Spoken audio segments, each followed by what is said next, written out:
Vamos lá, vamos começar, né? Estava compartilhando aqui a tela. Vou colocar, deixa eu colocar na tela cheia. Tá, então, a sala número 7, a gente vai falar então hoje sobre a relação entre população e amostra, né? E as implicações dessa relação nas nossas pesquisas epidemiológicas. Tá? Então, essa figura, retirada então do livro do Halley e colaboradores, fala sobre o delineamento da pesquisa e resume bem, então, o nosso problema aqui. Quando a gente quer responder alguma pergunta, né, e é por isso que a gente faz pesquisas dentro da epidemiologia, para responder questões e ajudar aí na construção do conhecimento científico e ajudar a resolver os problemas da população de maneira geral. Então, a gente já conversou um pouco sobre isso, né? Mas essas pesquisas, esses estudos, são feitos utilizando uma amostra.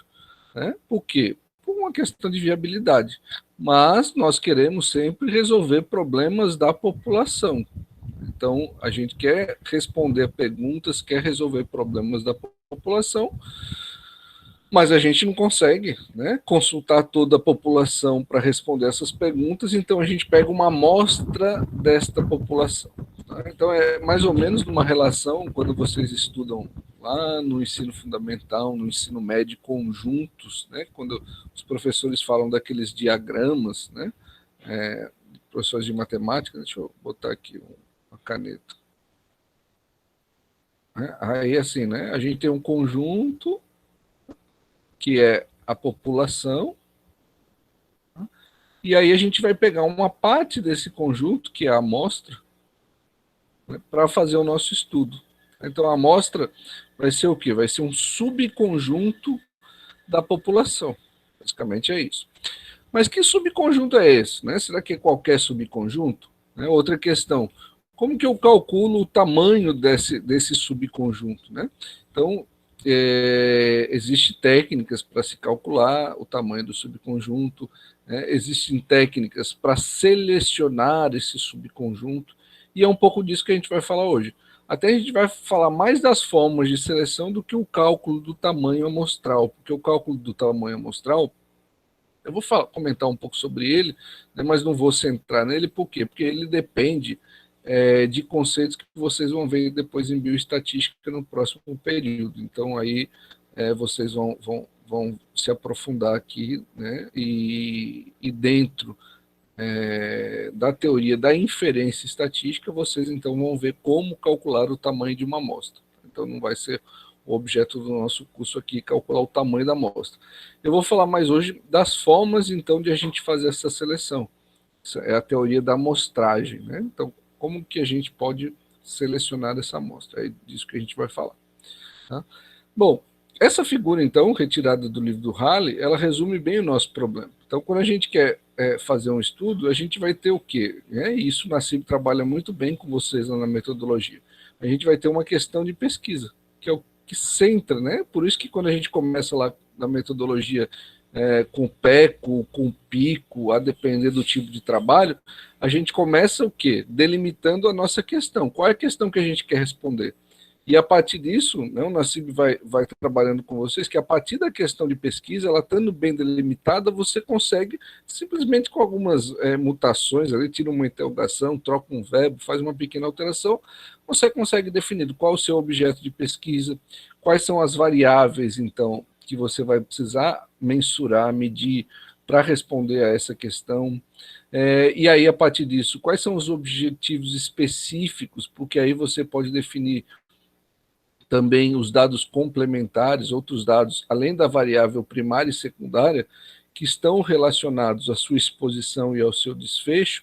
Os dados complementares servem para a gente, então, atingir os objetivos específicos. O objetivo geral ele está relacionado diretamente à questão da pesquisa, e depois você pode detalhar objetivos específicos. Por exemplo, se eu quero fazer um estudo sobre obesidade na população de Maceió, né, de forma geral, quero estudar, por exemplo, o consumo de alimentos ultraprocessados e a prevalência de obesidade na população de Maceió, por exemplo. Né? Então, eu vou estar o quê? Associando duas variáveis. A minha variável primária, ela é a forma com que eu vou medir o meu desfecho, e a minha variável secundária ela vai estar associada à minha exposição. Então, se o meu desfecho é obesidade, eu posso definir como que eu vou calcular a prevalência de obesidade, através, por exemplo, do estado nutricional, do IMC, né? Como que eu vou calcular o consumo, né, de alimentos ultraprocessados. Então, eu posso ter uma variável dicotômica, né, consome ou não consome, por exemplo. Então, essas duas variáveis serão variável primária e variável secundária. E a partir disso eu consigo, né, vou ter lá, definir o objetivo geral e eu posso definir o objetivo específico, que é, será que o sexo tem alguma influência? Será que a renda tem influência? Será que a escolaridade tem influência? Então, eu posso aí definir esses dados complementares para obter essas outras medidas e isso vai estar descrito nos meus objetivos específicos daí. Então, mas vamos voltar para cá, né? A gente está querendo, então, responder uma questão sobre a nossa população. Né? Nesse exemplo que eu dei, a população-alvo vai ser a população de Maceió.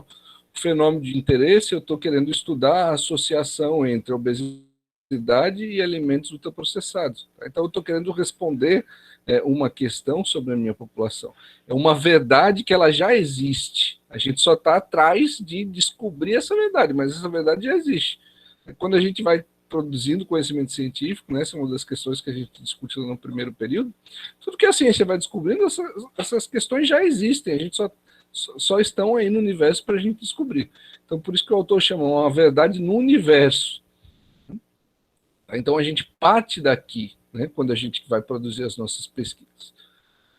Mas eu vou, para responder então essa questão, né, para encontrar essa verdade, o que eu vou utilizar? Eu vou utilizar de uma amostra. Tá? Então eu vou vir para essa agora, para essa figura, essa parte aqui que está no. Eu saí aqui do lado esquerdo e vou aqui para o lado direito. Né? Então eu vou responder a essa questão através dos achados que eu obtive no meu estudo. É a história das evidências científicas que a gente tanto fala, né? Como que a gente acha essas evidências? Né? Como que a gente encontra essas evidências? Através desses estudos. Então, as evidências são os achados no nosso estudo. Então, esse estudo ele está delimitado por um grupo de sujeitos. Então, são os sujeitos estudados, né? Que é, na verdade, o quê? É a nossa amostra. Ok, Marcos.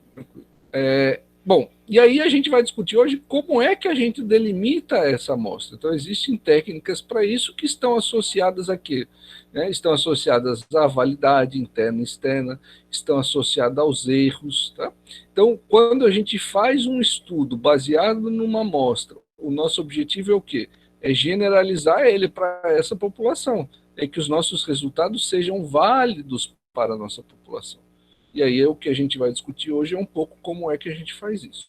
Algumas questões relacionadas a essa relação entre a população e a amostra. Bom, e aqui no meio, o que é que a gente tem aqui nesse retângulo do meio, nessa barra aqui do meio, nessa coluna do meio? Né? A verdade no estudo. Então, a gente tem a verdade no universo, a gente realiza o nosso estudo, encontra achados, e aí depois a gente vai fazer testes, vai organizar esses achados e vai encontrar uma verdade no estudo. E qual é o objetivo do pesquisador? Que essa verdade encontrada no estudo possa gerar uma verdade, possa responder a uma questão do universo. E a gente faz isso como? Através da inferência estatística. É por isso que no terceiro período vocês têm a disciplina de bioestatística. Né? Tem uma disciplina obrigatória no terceiro período, depois mais à frente, para quem se interessar em aprofundar, tem uma outra disciplina eletiva também de bioestatística, né? E em qualquer programa de pós-graduação na área da saúde, vai ter a disciplina de bioestatística também, né? Assim como ocorre no PPGNUT, a gente tem a disciplina obrigatória de bioestatística. Por quê? Porque aqui, junto com a epidemiologia, a gente tem um arsenal, né? Um conjunto de ferramentas que nos vão ajudar nesse processo. Né? Então, a gente faz como essa generalização? Né? Através, então, da inferência estatística. Por isso que aqui tem essa seta, né? Apontando que a gente pega essas evidências encontradas no estudo, esses achados, e para que a gente possa generalizar, a gente vai fazer isso através das técnicas da estatística. Tá? E por que a gente faz isso? Né? Porque primeiro você pode ter um bom estudo, né? E aqui no meio, né, fazendo essa ponte, a gente tem o quê? A gente tem o planejamento do estudo. Então, para que você tenha resultados que possam ser generalizados, você tem que ter alguns pressupostos atendidos. Tá? Então, você vai ter que vai ter que ter muito bem definido quais são as variáveis que você quer mensurar, por isso que um bom delineamento a partir, né, da definição da questão da pesquisa ela é super importante, e aí isso tudo que o Nassib trabalha com vocês no primeiro período, vocês vão ver que vai valer para a vida toda de vocês, vocês vão poder utilizar isso para a vida toda de vocês, esse método que ele apresenta a vocês no primeiro período, porque você tendo as variáveis claras, você consegue definir muito bem qual é a amostra que você quer utilizar. O tamanho amostral vai depender do tipo de variável, porque vocês vão ver depois na bioestatística que tem várias formas de se calcular o tamanho amostral, não existe uma única forma. Então essa fórmula vai depender do que você quer fazer. Então se você quer fazer uma estimativa de uma proporção da população, é uma maneira de calcular o tamanho amostral. Se você quer fazer uma estimativa de uma média populacional, é uma outra forma de calcular. Se você quer comparar dois grupos, você tem um grupo caso e um grupo controle, um estudo caso-controle em que você quer comparar os dois grupos. Você vai estar, então, trabalhando o quê? O seu objetivo é verificar se existe diferença na média dos dois grupos. Então, é uma outra maneira de se calcular. Então, a depender do seu objetivo, e aí por isso que a delimitação da questão é importante, isso vai interferir na forma com que você calcula o tamanho da amostra. E além do tamanho da amostra, então por isso que esse planejamento do estudo vai ser importante, isso vai gerar a forma com que essa amostra é selecionada. E qual é o objetivo de a gente fazer bem isso? O objetivo é a gente, primeiro, tem duas questões importantes. A gente conseguir utilizar esse estudo, né, além da validade interna, que ele possa ser generalizado, então você vai precisar ter uma validade externa. O que é essa validade interna e externa? Bom, validade interna, então, ela é relacionada aos resultados, né, que foram obtidos a partir da amostra. Então, você fez todo o procedimento certo, né, com aquela amostra, aqueles resultados são válidos internamente. Então, é a validade dos resultados obtidos com a amostra, é a validade interna. Se você puder, né, se esses resultados puderem ser generalizados para a população, então a gente diz que há uma validade externa, quando esses resultados podem ser extrapolados. E essas validades, então, vão depender do quê? Né? Vão depender desse planejamento. E é isso que a gente vai trabalhar na aula de hoje. E quando é que a gente tem, né, uma validade externa? Quando a gente consegue trabalhar com os erros, com o erro aleatório e sistemático. E eu vou falar um pouquinho, até peguei aqui no Google uma figura que eu vou tentar explicar para vocês o que são esses dois erros. Né? Esses dois erros, eles são inerentes de qualquer pesquisa, né, em que a gente está trabalhando com uma amostra para inferir um resultado para uma população. Então, você sempre vai ter o erro aleatório e o erro sistemático.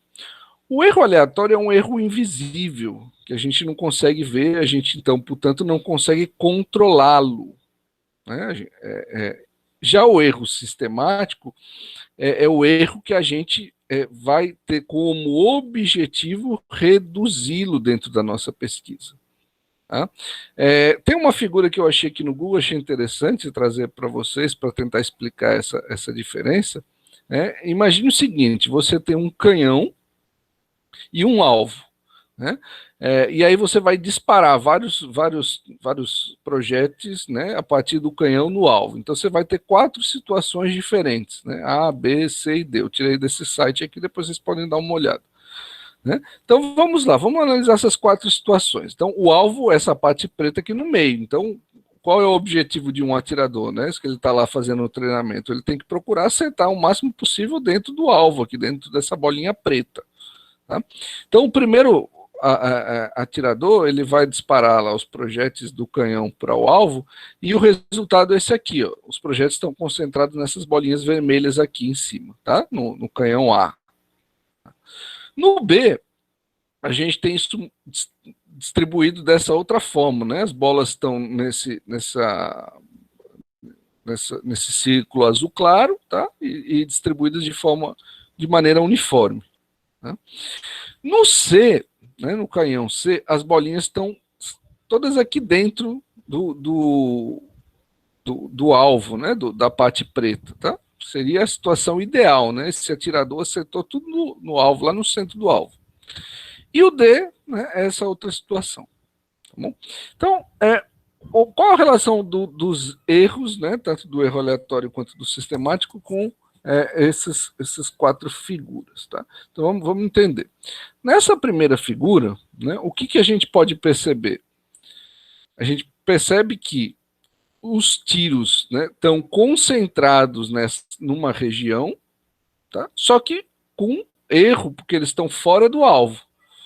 Tá? Mas eu consigo perceber que, como eles estão todos concentrados numa região, se eu fizer uma alteração na minha mira, eu vou conseguir trazer esses tiros para o centro. Né?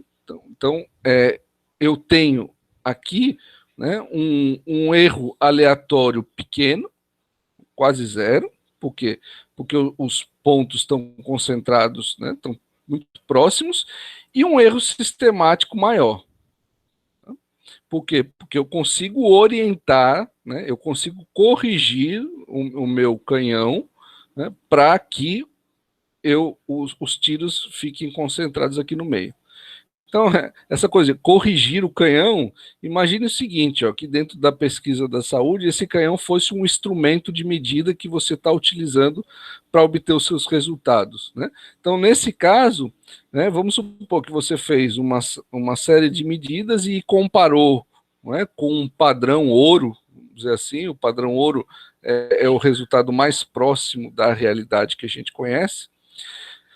E aí você percebe, então, que nesse caso você tem um erro sistemático, quer dizer, os seus resultados estão muito próximos de um certo valor, mas eles estão distantes desse padrão ouro. Né? Então, o que você faz? Você consegue calibrar o seu instrumento de medida para trazer essas medidas ao centro.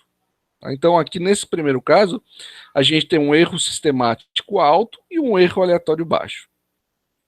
Nesse segundo caso, né, a gente tem os pontos distribuídos aleatoriamente, mas a palavra aleatoriamente não fica muito boa aqui, vou falar distribuídos de maneira uniforme, né? Estão distribuídos de uma maneira uniforme. Então, isso significa o quê? Né? Significa que a gente tem um erro aleatório elevado, porque você não consegue controlar o erro aleatório, e um erro sistemático também presente, por quê? Porque os pontos estão distribuídos ao longo de todo o alvo. Né? Na letra C, você tem os pontos concentrados. Então, aqui os dois tipos de erro, tanto o erro aleatório, porque os pontos estão bem juntinhos, quanto o sistemático, né, porque os pontos estão em cima do alvo, são pequenos. Então, seria a situação ideal.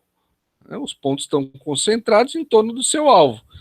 Se você tem um instrumento de medida que você está comparando com o padrão ouro, esse seria o caso, então, em que os seus resultados estão muito próximos, né, entre si e estão próximos do padrão ouro. Por exemplo, no caso da Covid, qual é o padrão ouro? O padrão ouro da Covid é o teste RT-PCR. Aí você tem diversos outros tipos de teste. Você tem aquele teste rápido, você tem o teste de antígeno. Então, veja, o que acontece? Se você quer testar o teste rápido, qual a sua acurácia?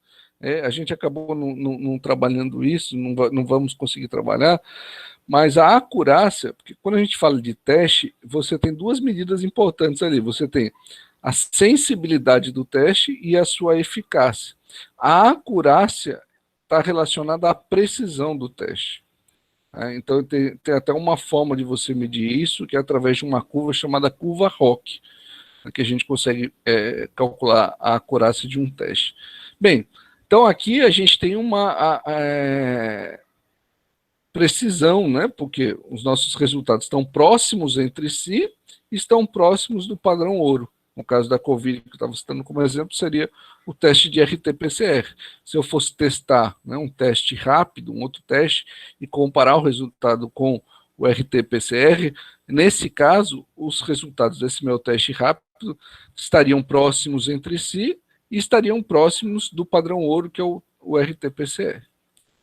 E nesse último caso, os pontos, né, estão distantes do meu alvo aqui do centro, tá? Então você tem um erro sistemático, porque eles estão distantes do centro, e também estão distantes entre si, né? Então você também tem um erro aleatório, né? Diferente daqui. Aqui você tem um erro sistemático, porque eles estão distantes da mira, mas eles estão concentrados entre si. Bom, então qual é a situação ideal? A situação ideal é a situação C, porque é quando os dois tipos de erro, o aleatório e o sistemático, estão concentrados. O erro aleatório a gente consegue controlar, a gente consegue calibrar o nosso instrumento de medida na nossa pesquisa de tal maneira que, se a gente percebe que a gente tem um erro sistemático, a gente consegue corrigir, a gente consegue minimizar. O erro aleatório não, ele é um erro invisível. Mas existem técnicas dentro da inferência estatística para a gente reduzir esses dois tipos de erro, né? Que é todo o que vocês vão ver dentro da inferência estatística, a parte de estimativa, de intervalo de confiança. Então, como é que a gente consegue trabalhar para reduzir isso? E a base disso vai estar no que a gente vai ver hoje, que é a amostragem. O que é a amostragem? Então, para além de você calcular o tamanho da amostra, é evidente que quanto maior a sua amostra, né, mais próximo a sua amostra está do tamanho da população, a chance de você ter um bom resultado, no sentido de você ter uma validade externa, de aquele resultado poder ser extrapolado, é maior. Mas existem formas de você conseguir bons resultados reduzindo o tamanho da amostra, não tendo amostras muito grandes, porque amostras grandes você vai ter um custo maior, você vai precisar de um tempo maior, enfim, você vai ter trabalhos maiores. Então tem um equilíbrio que se faz isso, que é o que vocês estudam dentro da inferência estatística, lá na bioestatística. Mas isso começa da técnica, né, do processo de amostragem. O que se trata o processo de amostragem? É a forma com que a gente vai selecionar essa amostra. A gente não faz isso de qualquer maneira, porque o nosso objetivo é que a gente vai procurar, então, para que a gente tenha, né, uma minimização desses erros, uma amostra que represente bem a nossa população, uma amostra que tenha uma boa representatividade, porque aí a gente consegue reduzir os vieses. O que é um viés? Um viés está relacionado com essa diferença. Então, aqui, por exemplo, a gente tem um viés, né, no caso da letra A, um viés sistemático. Por quê? Porque os nossos os tiros aqui, eles estão sistematicamente afastados, né, do centro. Eles estão concentrados aqui. Né? Então, quando eu falo em viés, viés vai ser a diferença entre, né, a medida real, tá, e a medida obtida com o meu experimento. Né? O viés vai ser essa diferença. Então, o objetivo da nossa pesquisa é sempre minimizar esses vieses, reduzir esses vieses. Bom, deu para entender, gente, um pouquinho, né, essa diferença entre os dois tipos de erro através dessa figura? Professor, eu gostei bastante, pelo menos para mim ficou bastante claro visualizando dessa forma. Legal. Depois, gente, vocês podem até dar uma olhada nesse link que eu estou deixando aqui, foi de onde eu retirei essa figura, é um artigo desses, mas está bem explicadinho assim, de forma didática, a diferença desses dois tipos de erro, tá? O que está tentando passar aqui para vocês. Bem, então vamos lá. né, a gente vai falar o quê? Né? A gente está trabalhando lá com o planejamento da nossa pesquisa. Então, a gente começa, né, nesse planejamento a definir, né, qual é a pergunta da pesquisa, e eu não vou falar disso porque na CIB já trabalhou muito bem. Né? E como que a gente define a pergunta? Né? A gente define a pergunta definindo qual é a população, qual é a exposição, qual é o grupo controle, né? Qual é o desfecho. Né? Então, se for um estudo observacional, ou se for um estudo intervencional, aí tem o PECO e o PICO, né? Aí vocês podem ir preenchendo cada um desses itens, e isso vai lhe ajudar a escrever, a formular a sua pergunta. Formulando a pergunta, a gente consegue identificar qual é o nosso objetivo geral, qual é o nosso os objetivos específicos, qual é a nossa hipótese. Então, isso é central, gente. A construção da pergunta é central no planejamento de uma pesquisa. E ela vai desenrolar toda a pesquisa depois. Se isso aqui não tiver bem definido, você vai ficar batendo cabeça durante toda a pesquisa. Até porque, para você coletar dados, que é o próximo passo, você vai precisar saber que dados eu preciso coletar. Então, veja como esse planejamento, que por muita gente é passado batido, ele é importante. Né? Então, que dados, quais são as variáveis que eu vou utilizar?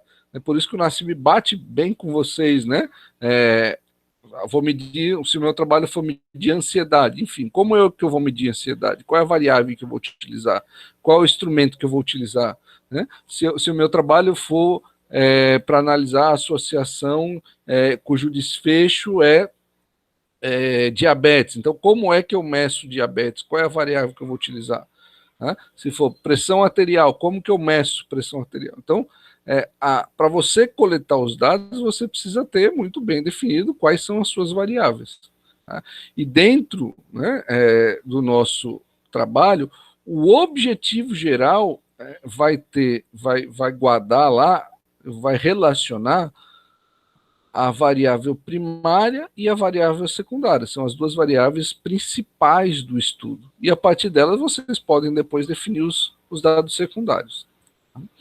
Bem, depois da coleta, né, e aí a gente vai falar um pouquinho sobre essa coleta hoje, né, aí você vai ter um banco de dados, né, esse banco de dados você vai fazer as análises, reanálises, e aí depois a publicação. Então, a gente vai centrar hoje a nossa fala, né, a nossa aula de hoje, nessa parte da coleta de dados. Né? Feito esse planejamento, como é que eu vou coletar? Né? Eu lembro até da aula de quarta-feira passada, que na disciplina de Filosofia e Metodologia, né, que eu divido com o Nassim, eu não sei se alguém dos monitores... Você estava na aula, Débora, semana passada, ou Marco, Tamires, eu não sei se vocês estavam na aula. Mas que a gente estava... eu não sei se vocês lembram, até quando o Nassim estava falando, eu lembrei de uma pesquisa, vou colocar assim entre aspas, né, que eu recebi há um tempo atrás num grupo de WhatsApp,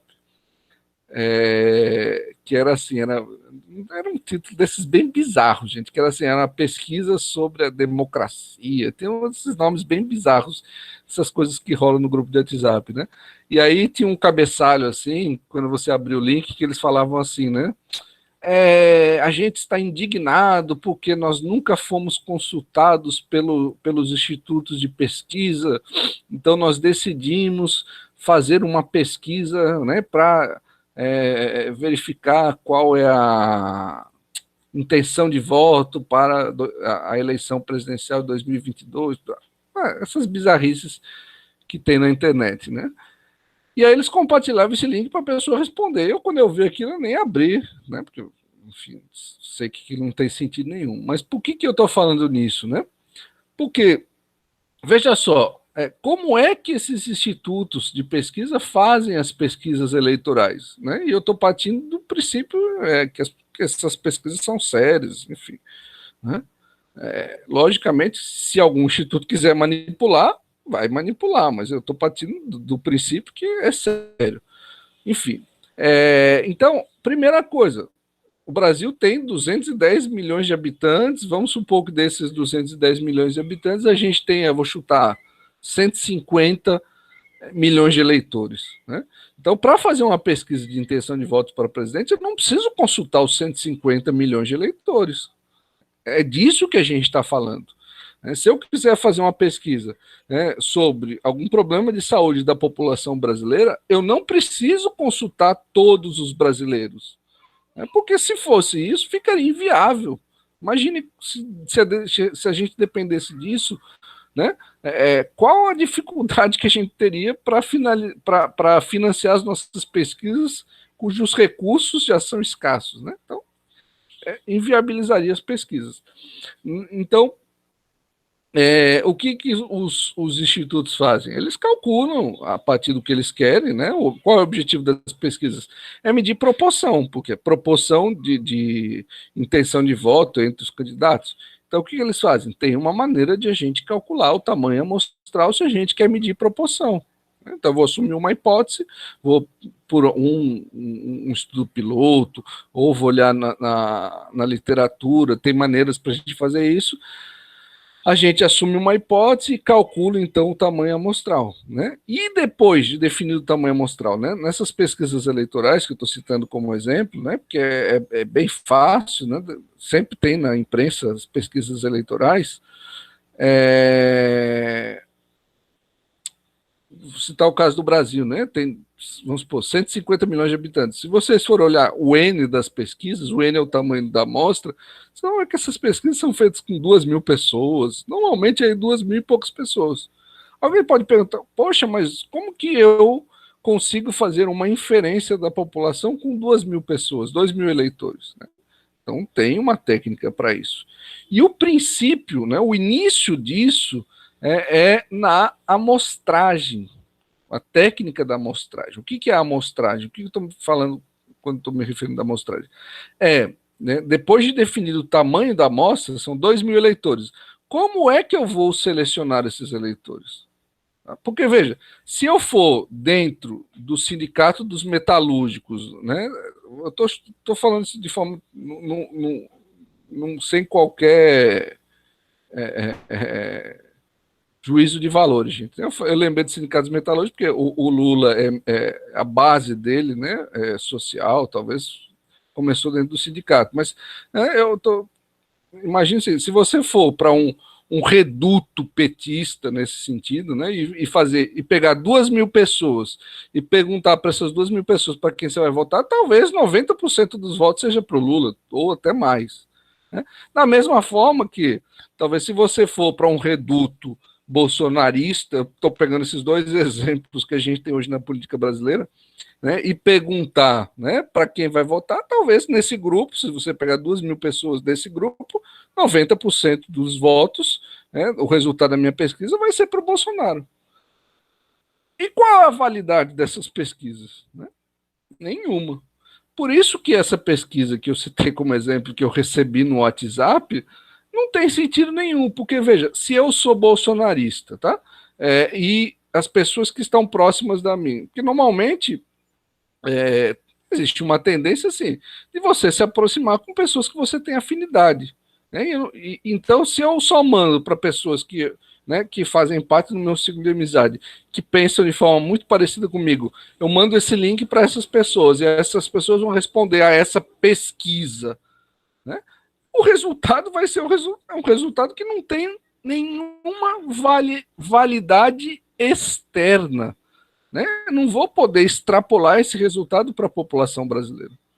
Né? Então é a mesma coisa. Se eu quero fazer um estudo sobre obesidade, né, na população maceioense, né, aí eu faço uma pesquisa aqui com pessoas que moram no meu prédio, por exemplo. Né? Será que essa amostra representa a população de Maceió? Então, as pessoas que moram no meu prédio, né, são pessoas de uma classe social próximas, né, talvez que tenham alguns hábitos parecidos, tal, enfim.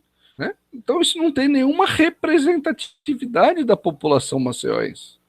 Então, por isso que o processo amostral, gente, que é o que a gente vai falar na aula de hoje, né, essa aula vai estar centrada nessa figura aqui sobre a coleta de dados, ele tem que ser feito de forma com que a gente consiga uma boa representação da nossa população. Tá? A nossa amostra tem que ser, vou colocar entre aspas, assim, ó, tem que ser o espelho da nossa população.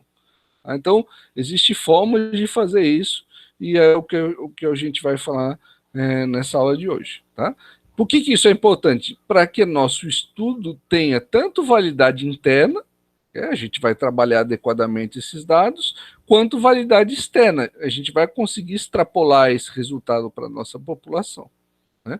E fazendo isso com as técnicas adequadas, a gente consegue reduzir, né, aqueles erros, o erro sistemático e o erro aleatório. Bom? Tudo bem, gente, até aí? Alguma dúvida aí, alguma pergunta? Tranquilo?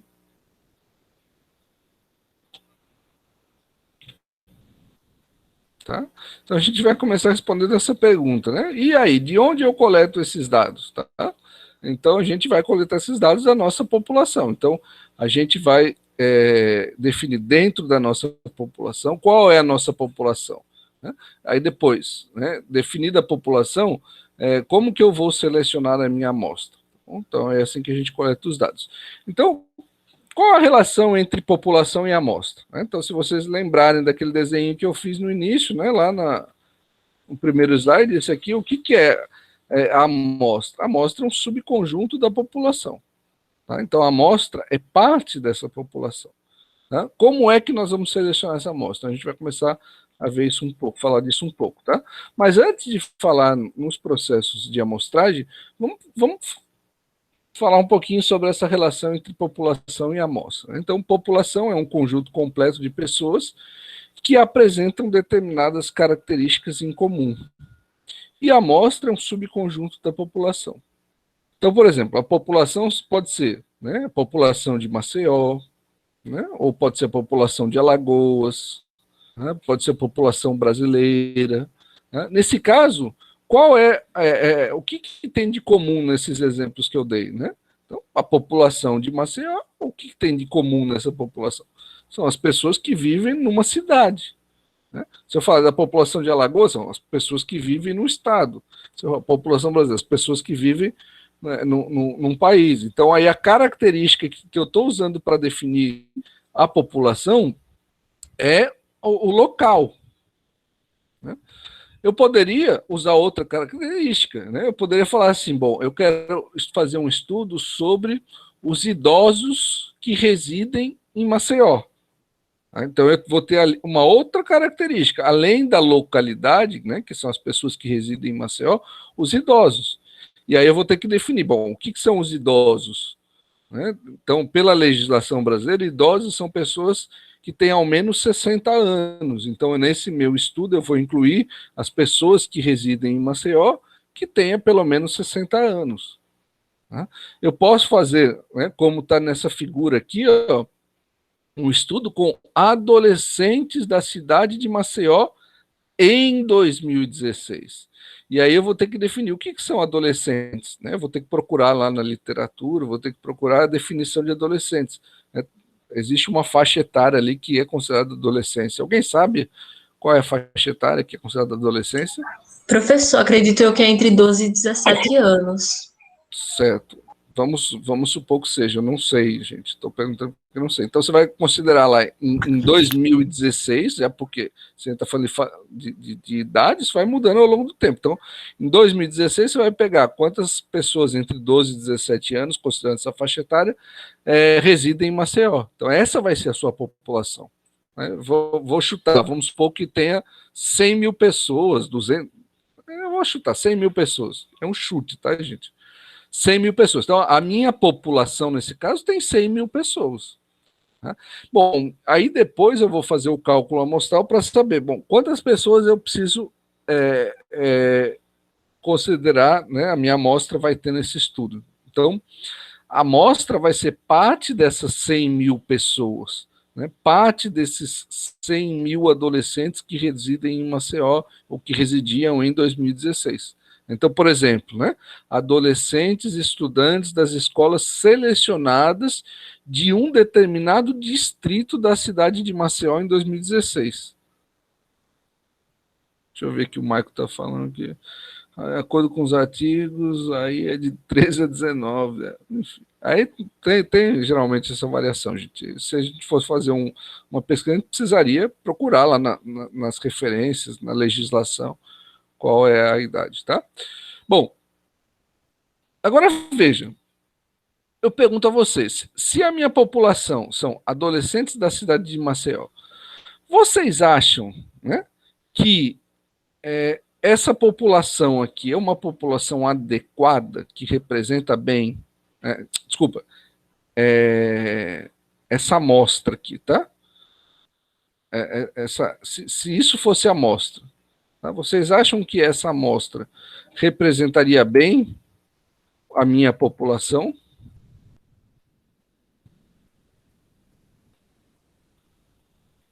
Acredito que não, professor. Por que não? O que tem de problema aí?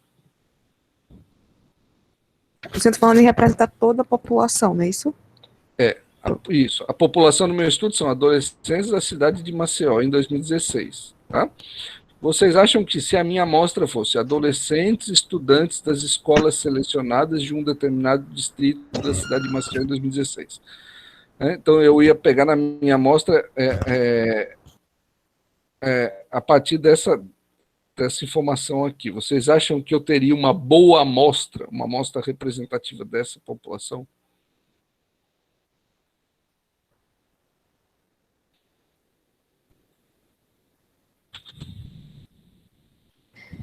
Agora eu estou em dúvida. Quem é que falou que está em dúvida? É que eu não estou vendo. Júlia. A Júlia. Por que você está em dúvida, Júlia? Pode ficar à vontade. Porque eu acredito que pode ser que represente, pode ser que não. Por que você acha que não representa? Vamos começar pelo não. Porque ainda assim é só uma parte dessa população, não é toda. Professor, eu acho que pode ser que represente, porque é de várias escolas diferentes, entendeu? Então, eu imagino que teria pessoas de várias realidades diferentes. Porque se você pega, por exemplo, uma escola pública, outra escola privada, já outra escola pública de outro local, tipo, dentro de Maceió, e se comparando, você vai ter uma amostra bastante variada, com pessoas de várias realidades sociais e econômicas, e assim você acaba contemplando a população-alvo, pelo menos ao meu ver. Certo. Ok. A Débora, então, acha que argumentou a favor de que ela entende que essa amostra seria representativa da população. A Júlia está em dúvida. O que você acha a partir da fala da Débora, Júlia? Eu estava pensando justamente nisso, porque vai depender muito da localidade onde essa amostra vai ser coletada. Tá.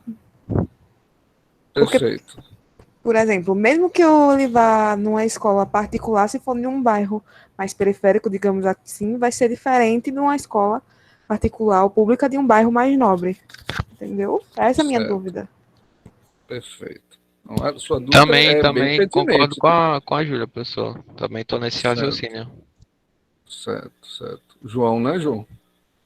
Isso. Perfeito. Mas alguém, gente, concorda com a Débora, concorda com a Júlia e com o João? O que vocês acham? O professor está me ouvindo? Tô ouvindo. Quando o senhor começou a falar, eu também estava no mesmo raciocínio da Júlia. Mas depois que a Débora falou, deu uma balançada também, mas eu acho que eu permaneço com o mesmo raciocínio que a Júlia falou. Certo. Perfeito. Eila, né? Isso, professor, Ira. Joia. A Tamires também colocou aqui que concorda com a Júlia. A Débora, você está isolada. Olha, ninguém concorda com você. Estou brincando. Ó. Mas veja só, vou levantar aqui duas questões, gente. Vamos lá, para a gente pensar. Ó. O que é esse distrito, né? Vocês sabem que Maceió, não sei se vocês já viram isso em alguma outra disciplina, mas em questão de organização, em questão de gestão, Maceió é dividido em regiões, que são chamados os distritos. Para a gente da saúde, Maceió é dividida, se eu não me engano, em 8 distritos sanitários. Não tenho certeza, mas tenho quase certeza que são 8. Tá? Então, quer dizer, Maceió ela é dividida em 8 regiões, esses distritos são regiões da cidade, para fazer a gestão da saúde. Tá? Então, o que ele está falando aqui? Que ele vai escolher um desses distritos para selecionar escolas que estão dentro desse único distrito. Então, você vai ter uma única região. Você vai pegar crianças que estudam naquela região. Então, se eu pegar, por exemplo, um distrito aqui, vamos pegar, se eu não me engano, o primeiro distrito, aquele distrito ali que pega. Para quem conhece Maceió, não sei, estou falando como se todo mundo conhecesse, né? Mas eu sei que tem pessoas aí de várias localidades, vocês estão espalhados aí até para fora de Alagoas. Mas o primeiro distrito, se eu não estiver enganado, é aquela região ali lagunar.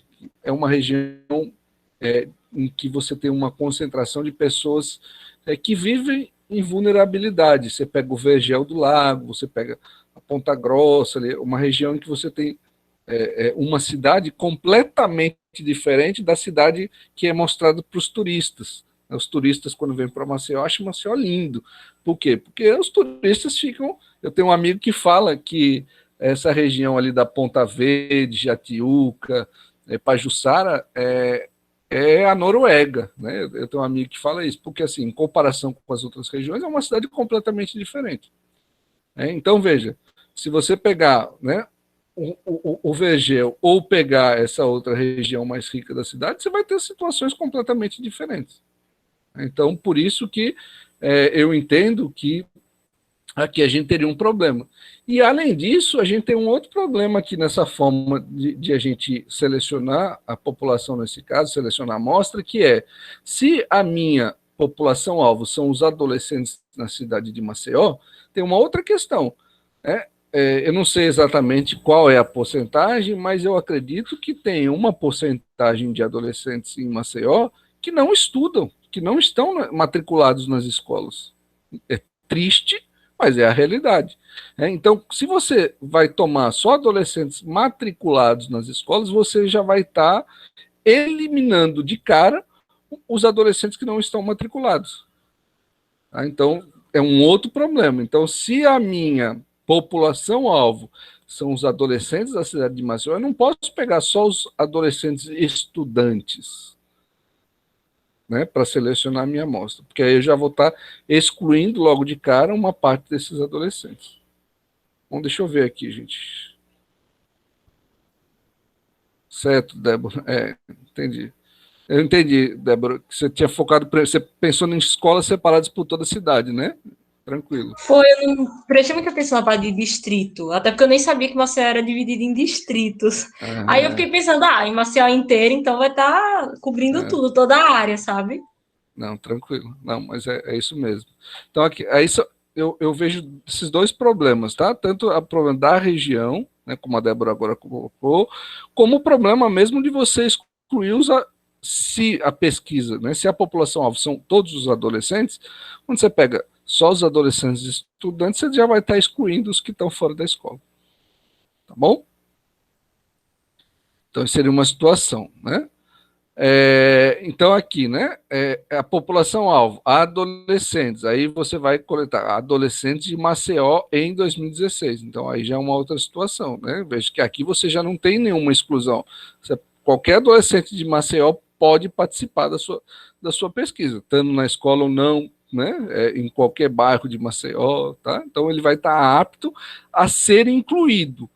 E aí, depois de definido, né, como é que você vai selecionar, aí você vai fazer a seleção, que pode ser através de sorteio, pode ser através de alguma forma sistemática, enfim, é isso que a gente vai discutir, que é o que a gente fala por amostragem.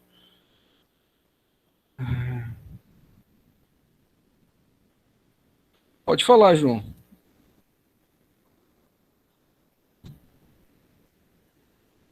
Olha,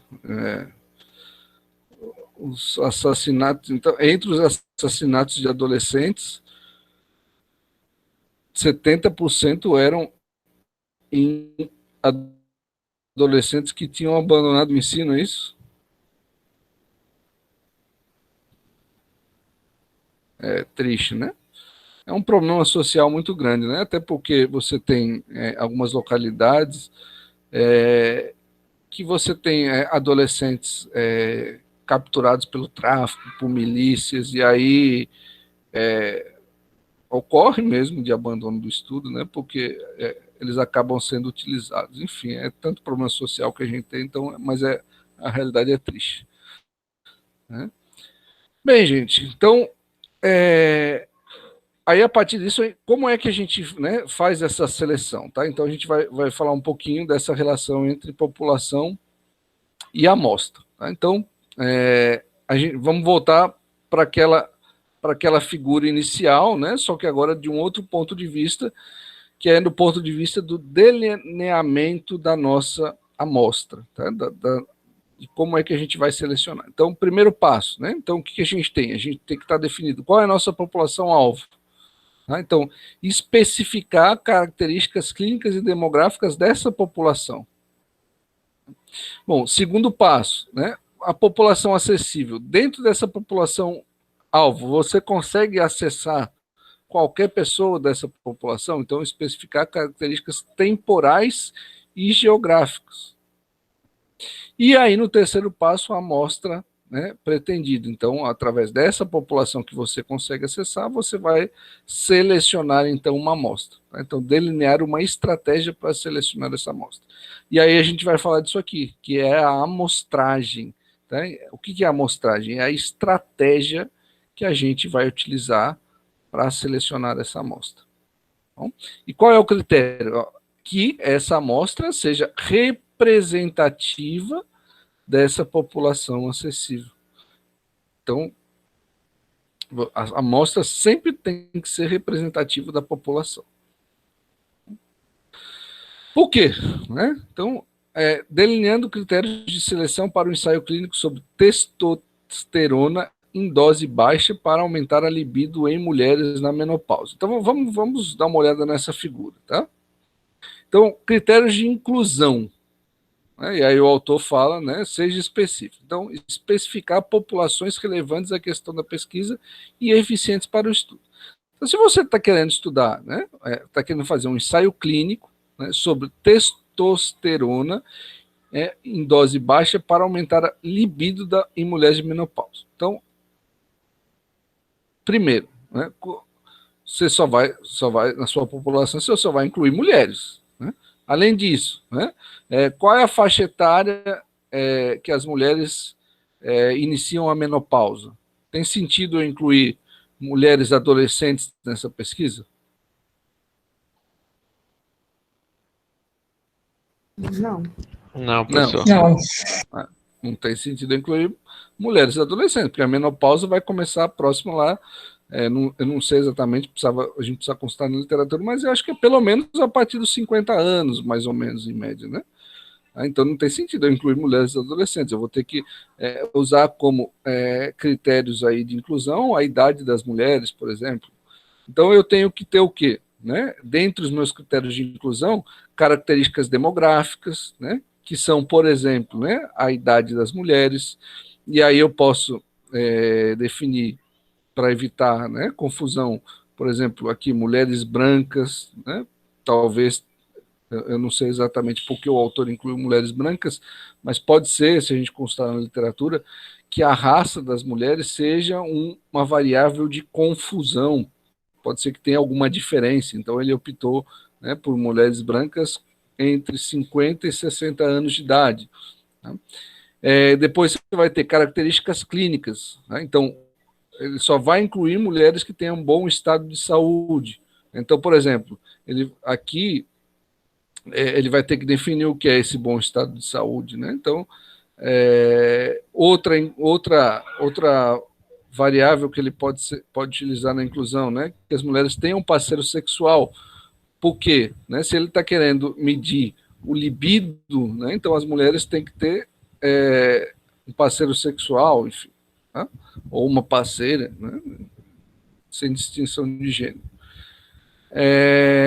Características geográficas, até para que você, né, consiga delimitar o seu trabalho. Então, um exemplo, paciente de um ambulatório do hospital do investigador. Né? Então, nesse caso, a gente teria aqui, né, dentro de uma localidade, né, dentro de um ambulatório. Tá? E características temporais. Né? Então, entre 1º e 31 de dezembro de um certo ano. Se vocês lembrarem daquela nossa aula onde a gente falou dos operadores da epidemiologia, que a gente viu que tem algumas perguntas que a gente faz, né? Quem, quando, como. Então, essa definição das variáveis está muito relacionada a essas perguntas. Bom, e além dos critérios de inclusão, a gente tem os critérios de exclusão. Tá? Então, se nos critérios de inclusão a sugestão é que você seja bastante específico, nos critérios de exclusão é que você tenha cuidado, seja parcimonioso. Né? Então, você vai especificar os subconjuntos da população que não serão estudados. Então, por exemplo, alta probabilidade de serem perdidos no segmento. Então, sujeitos alcoolistas ou que planejam se mudar para fora do estado. Então, você vai excluir esses sujeitos. Por quê? Sujeitos alcoolistas pode ser que tenha maior probabilidade de perda, né? E também, se há um planejamento de se mudar, né? Então você vai evitar perda de segmento, que a pessoa começou a participar do estudo, de repente ela some, né? Sabe? Incapacidade de fornecer dados confiáveis. Então, por exemplo, pessoas desorientadas ou com barreiras linguísticas. E principalmente se a sua pesquisa tiver na sua variável estudada alguma característica subjetiva, né? Então, como é que você vai, por exemplo, medir a libido das mulheres? Aí você talvez tenha aqui um nível de subjetividade que você vai medir a libido pela frequência em que ela faz relação sexual, enfim. E aí, se você precisa entrevistar para obter essa informação, então você precisa ter algum certo nível de confiabilidade. Então você pode já pensar em alguma variável que você utilize como critério de exclusão. Alto risco de efeitos colaterais, então história do infarto do miocárdio ou de acidente vascular cerebral, também pode excluir. Tá? Pode também usar como critério de inclusão, né, quando ele diz assim, bom estado de saúde, precisa definir, né, o que é esse bom estado de saúde. Então, por exemplo, mulheres que já tiveram algum problema que precisou retirar o útero, ovário, então isso talvez seja um critério de exclusão, né, porque isso talvez tenha alguma interferência na libido. Então, isso pode ser incluído aqui. Bom, deixa eu ver aqui se tem...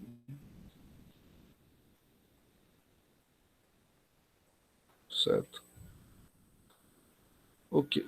Então, pessoal, vamos dar uma olhada aqui nesse artigo como exemplo. Então, vou dar aí 2 minutinhos para vocês. Então, isso aqui foi retirado, é uma imagem, tá? Que é um trecho desse artigo. Um dos autores é o professor Jonas, que era nosso colega aqui na FANUT até alguns meses. Então, é a associação entre sobrepeso,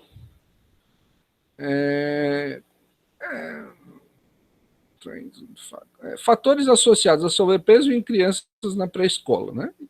PNSN, PNDS, de 89, 96 e anos 2000. Então, basicamente, eles cobriram aqui 2 décadas, né?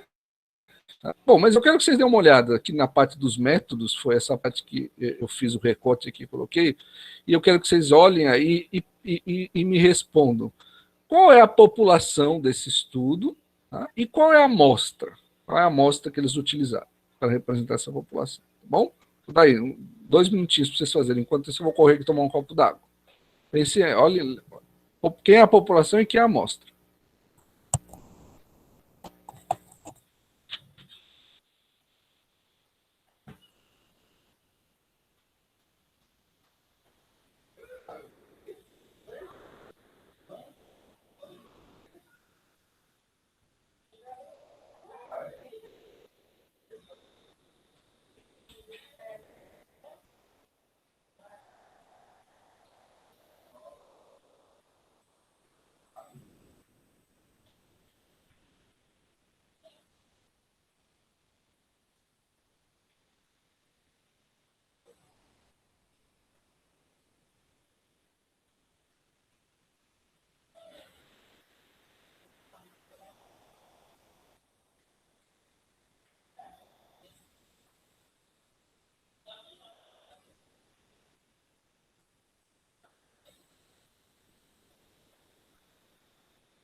E aí, gente, chegaram aí a alguma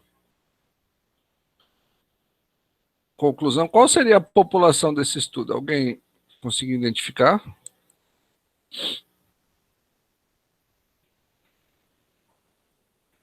Professor, no caso, seria as crianças na pré-escola? É isso? Isso, concordo com você, Débora. Crianças em pré-escola, né? E qual seria a amostra? Como que eles selecionaram parte dessa população para analisar, então, as variáveis?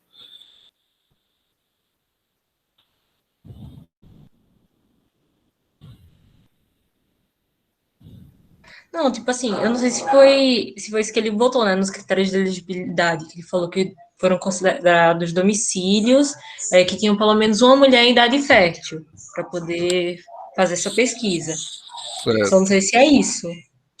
certo, isso. Então, mas onde eles retiraram essas crianças que eles analisaram?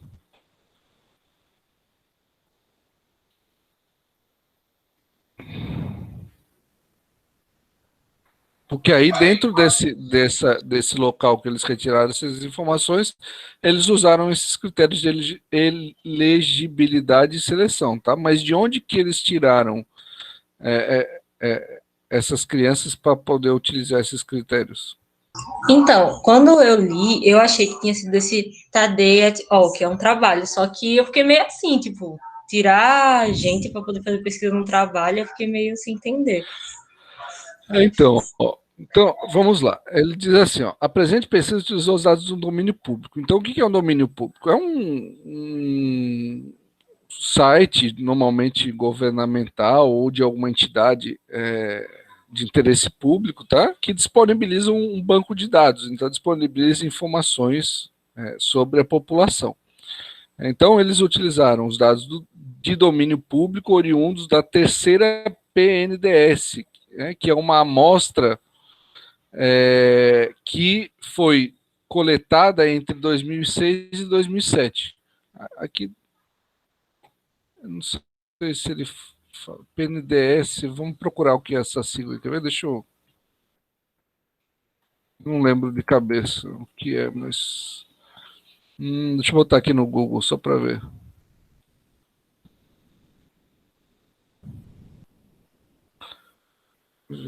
PNDS. Pesquisa Nacional de Demografia e Saúde.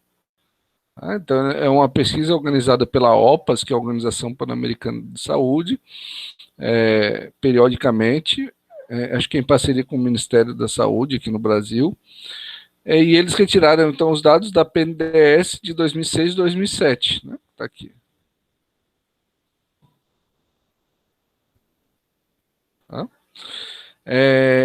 Aí ele fala, a PNDS é um inquérito transversal de representatividade nacional, então tem abrangência nacional, é transversal, é um único ponto no tempo, e realizado por amostragem probabilística complexa em 2 estágios. A gente vai falar um pouquinho o que é amostragem probabilística. É quando você tem todos os membros, né? Não sei se todos os elementos da sua população, eles têm chance de participar do evento, né? E aí você, em 2 estágios, porque através de setores censitários e domicílios, né? Então o universo da pesquisa foi composto por domicílios privados, incluindo favelas. Os dados referentes à prevalência em pré-escola nos anos de 1989 e 1996 foram obtidos no trabalho de Tadeu. Então, isso aqui ele utiliza para calcular o tamanho da amostra. Como você está querendo calcular a prevalência de sobrepeso,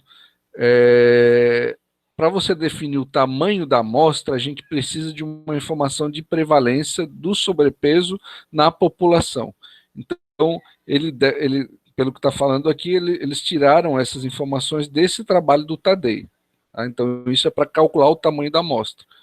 Mas a população ela foi retirada da PNDS, né? A amostra foi retirada da PNDS, tá bom? Que é uma amostragem probabilística, como ele está falando aqui. Tá? Então, ó, a população são crianças pré-escolares brasileiras, e aí ele define aqui que a criança pré-escolar ele está considerando entre 24 e 59 meses, portanto, entre 2 e 5 anos de idade, né, mais ou menos, 24 e 59 meses, e amostra os pré-escolares vivendo com a mãe no mesmo domicílio, né, que é o que ele fala aqui, eu acho. Ó. Os domicílios foram considerados elegíveis quando possuíam ao menos uma mulher em idade fértil. E aí ele fala, para o propósito dessa pesquisa, selecionamos apenas os pré-escolares vivendo com a mãe no mesmo domicílio. Então, os pré-escolares vivendo com a mãe no mesmo domicílio, incluídos no PNDS de 2006 e 2007. Bom, então esse é um exemplo aí de artigo em que a gente extrai a população e a amostra. Um outro exemplo, ó, dê uma olhada agora nesse aqui, gente.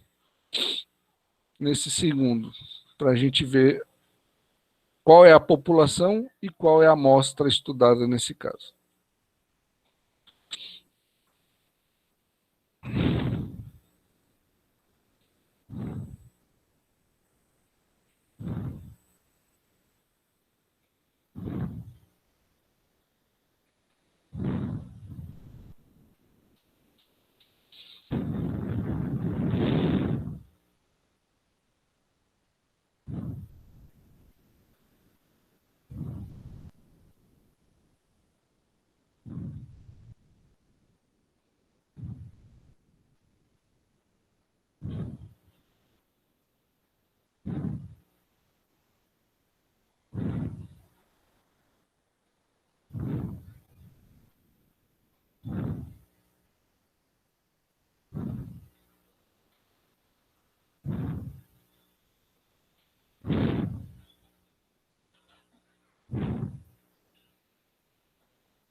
Bem, vamos dar uma lida junto aqui.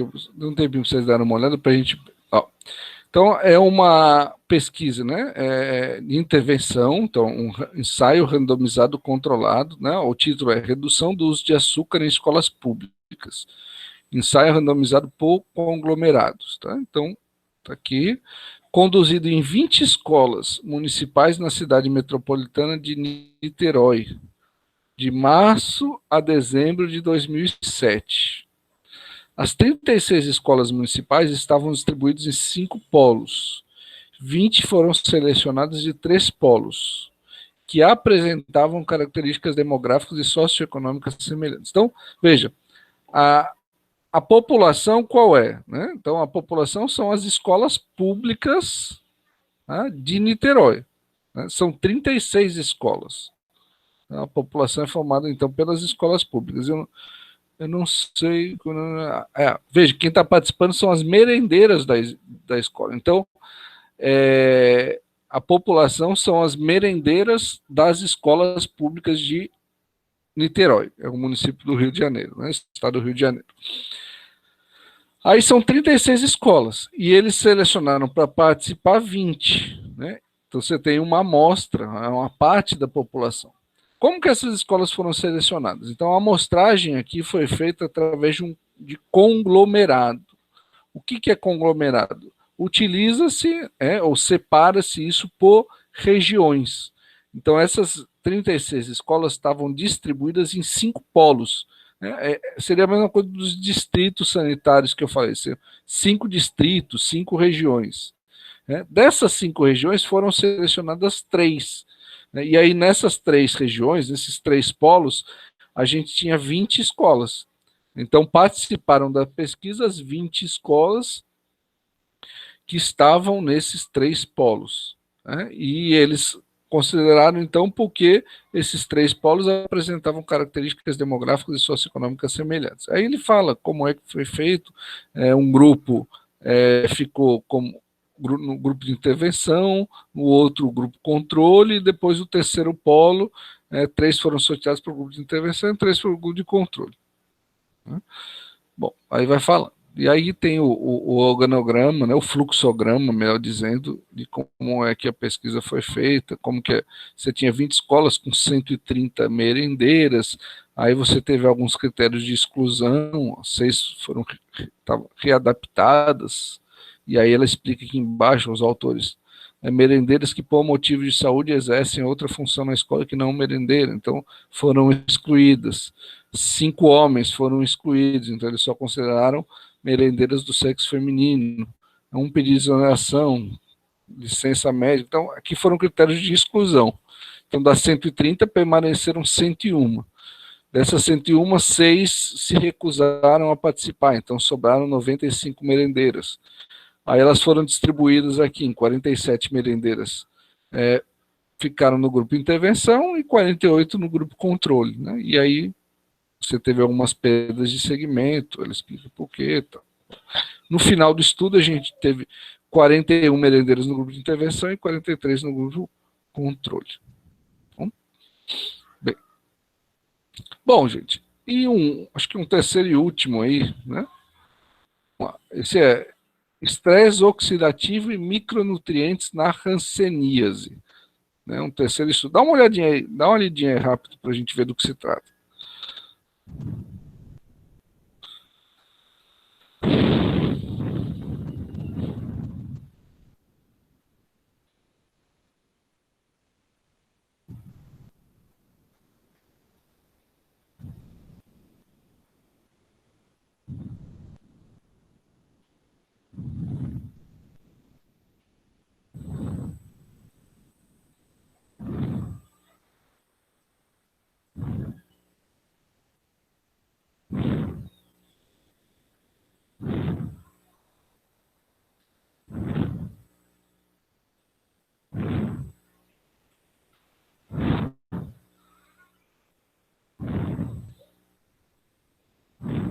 Então a gente tem aqui.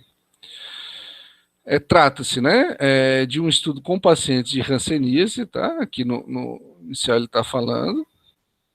Então, de onde qual é a população, né? Então vamos lá, vamos ler aqui no método. Trata-se de um estudo transversal, então em um único ponto no tempo foi retirada aquela amostra e foi feita uma análise.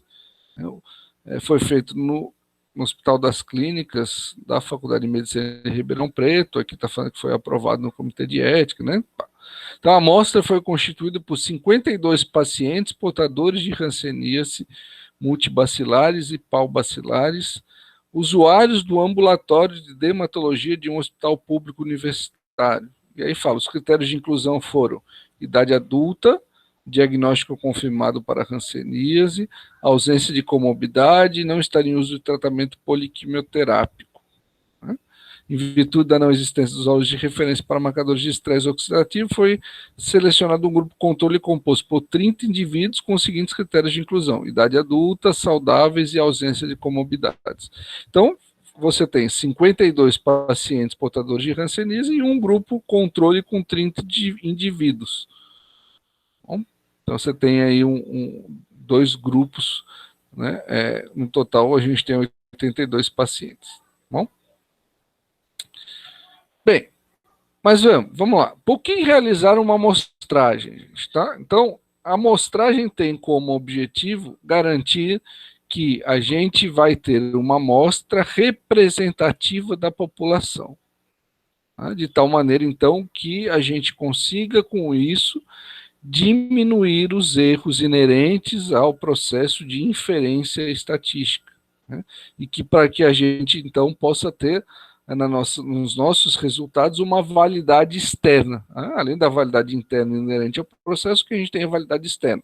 Isso é, que a gente consiga reproduzir os dados da nossa pesquisa para a população, que a gente consiga inferir. Então, quando fazer uma amostragem, né? Por que a gente faz?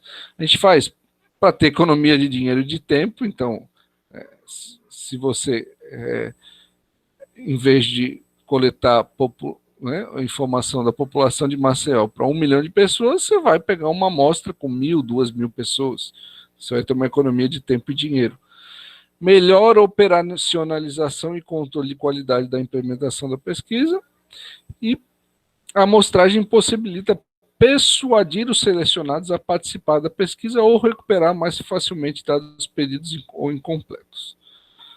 Quando não fazer? Então, quando é que você não faz a amostragem? Né? Então, essas são razões para você fazer. Então, para você utilizar uma amostra. Quando que você não utiliza uma amostra? Quando você está trabalhando com uma população pequena, então você não faz sentido você utilizar a amostra. Né? Quando a resposta só pode ser dada por meio de censo. Né? O Brasil realiza um censo a cada 10 anos. Então, geralmente são nos anos redondos, né? 2000, 2010, 2020, 2030. Né? Por quê? Porque aí você vai ter informação censitária, é uma informação baseada em toda a população, coletada a partir de toda a população.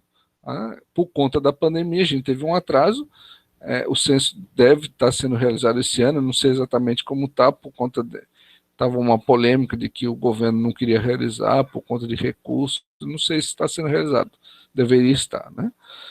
Então, nesses dois casos, a gente não faz amostragem, nos outros, todos a gente faz. Portanto, na nossa área da saúde, a grande maioria das pesquisas, ao menos que você tenha uma amostra pequena, o que é muito difícil de acontecer, a gente vai trabalhar com amostras. Então, a gente vai ter que ter um processo amostral. Bom, e aí, quais são os tipos de amostragem que a gente tem?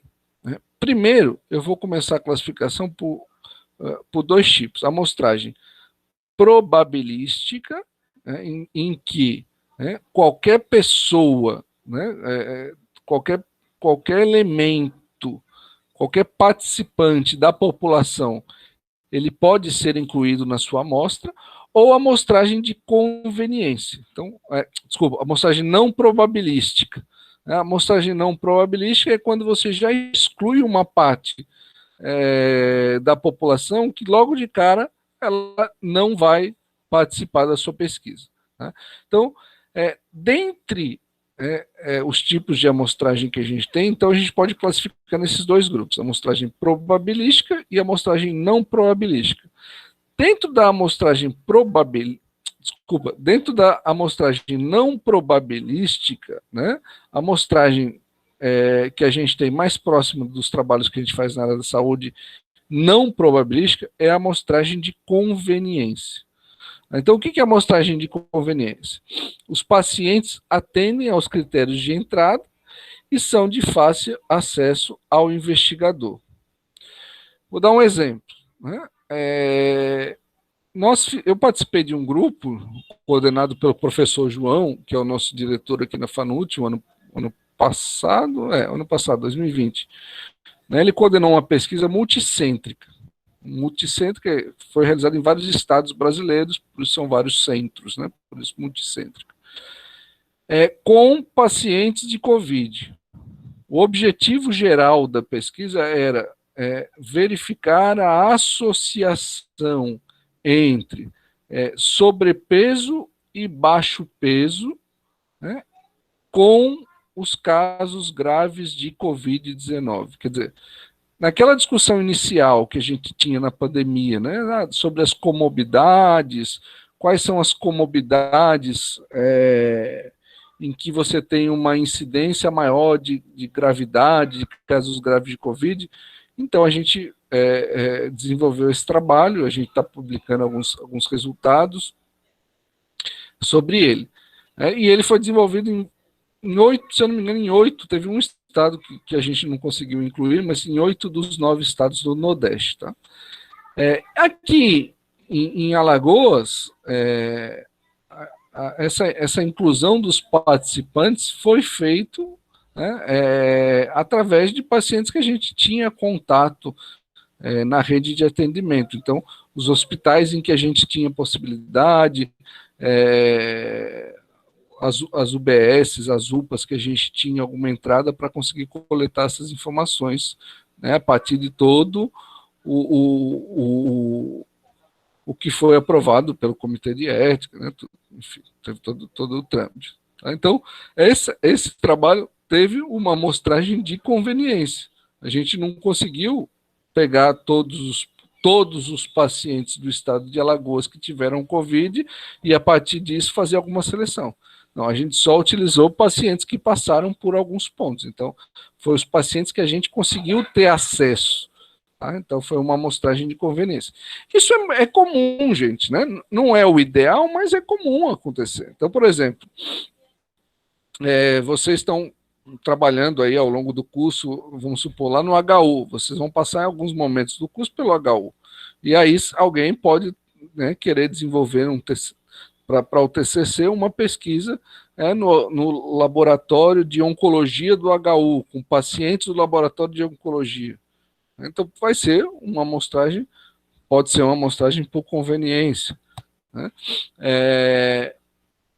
Eu colaborei com uma pesquisa há um tempo atrás, em que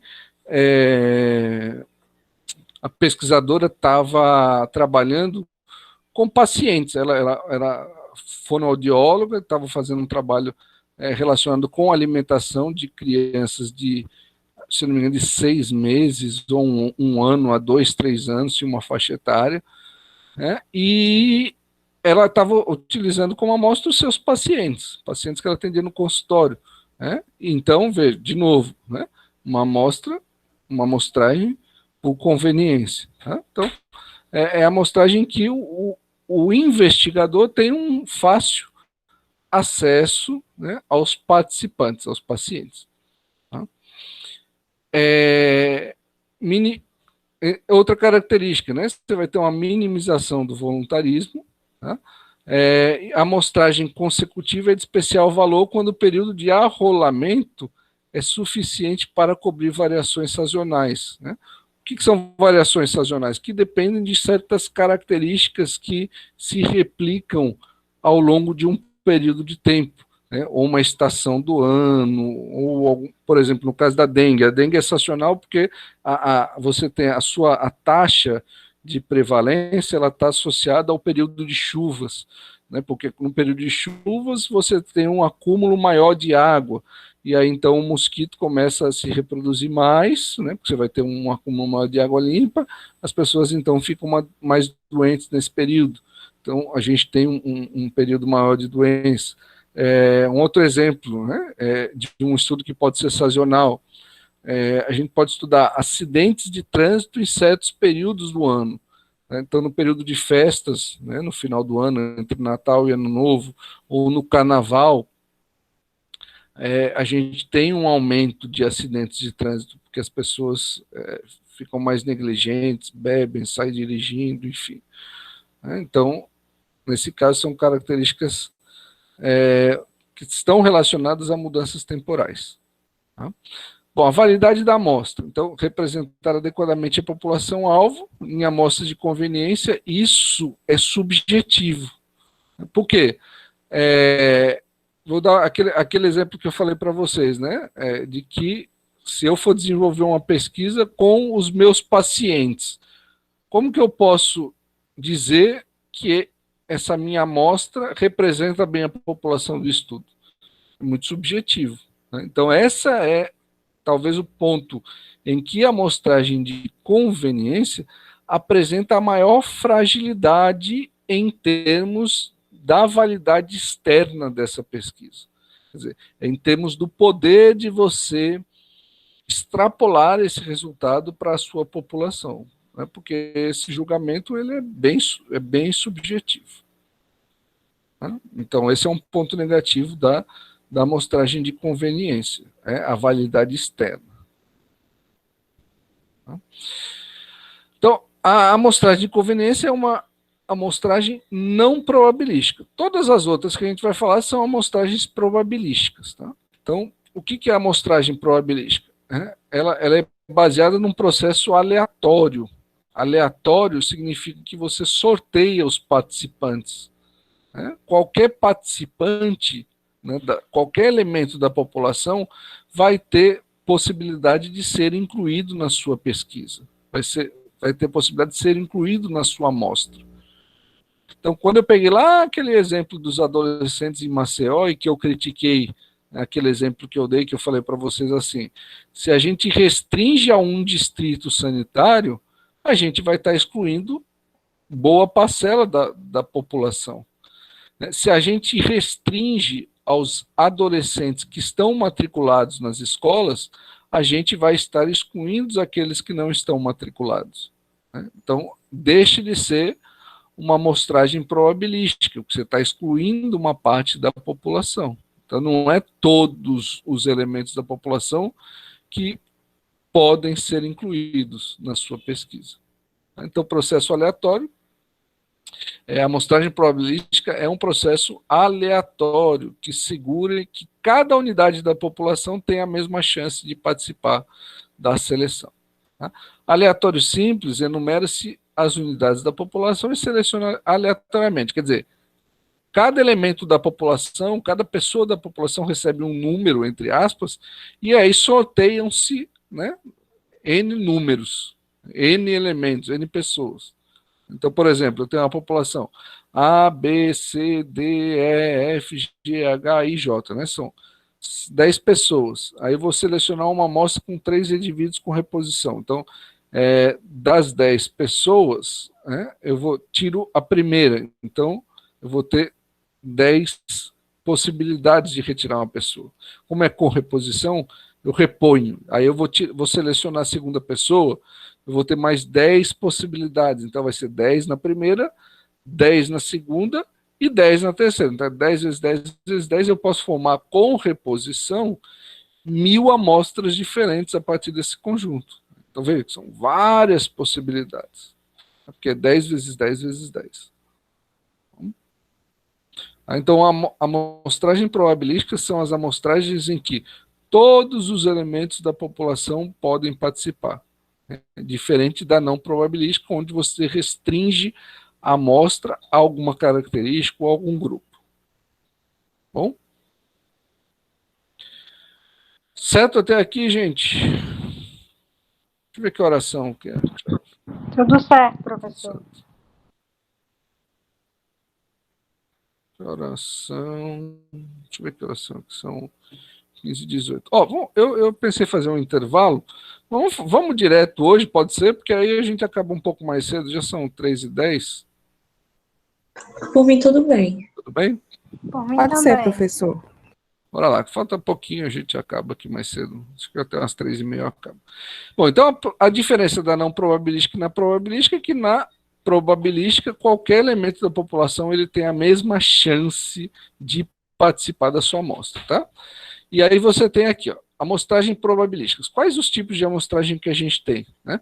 Além da amostragem aleatória simples, que é aquela em que os indivíduos são sorteados, né? Então a gente tem a amostragem sistemática. Né? Sistemática, né? O que é algo sistemático? Então há um processo de seleção. Imagine o seguinte, você tem, vai selecionar um conjunto de profissionais da saúde para participar da sua pesquisa. Aí você tem uma lista com 1000 profissionais. Aí eu vou pegar, a cada 10 eu vou selecionar um. Né? A cada 20 eu vou selecionar um. Então eu vou naquela lista e vou pegando o primeiro, o 10º, o 20º, o 30º, o 40º, 50º e assim por diante. Tá? Então essa é a amostragem sistemática. Né? Nesse caso, por exemplo, né, numa população de 3, 6, 9, eu seleciono o primeiro, né, o 4 e o 7º profissional. Né? Então, eu faço essa seleção de alguma forma padronizada, sistemática.